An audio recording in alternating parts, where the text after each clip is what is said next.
החברים כאן איתי מווייז בלנדינג. אני הולך להראות לכם בעצם איך אתם מתחילים את העריכה באתר שלכם.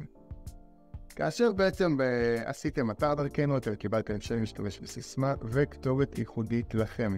בדרך כלל הכתובת תסתיים ב-YP לוגינג וכדומה, אבל זה לא מופתע. אתם תקבלו בעצם כתובת שבעזרתה תקשרו לממשק שלנו.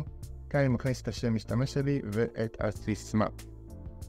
ברגע שלחצנו להתחבר, אנחנו נגיע ישר ללוח הבקרה שלנו. כאן אתם תראו גישה לרוב הדברים שבאתר שלכם. אם אנחנו מדברים על אם יש לכם בנוסף לדף הבית דפים נוספים, לדוגמה במקרה הזה אנחנו רואים פה דף הבית, סדנה מסוימת שאותה אחת רושמת, וגם אופציה לכתיבת פוסטים, כי לאותה אחת באתר יש בעצם בלוק.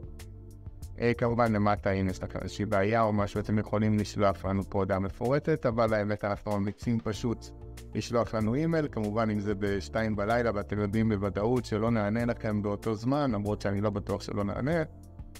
מומלץ גם וגם, גם איזה וואטסאפ וגם לשלוח לנו פה הודעה, כמובן שנחזור לכם בהקדם האפשרי.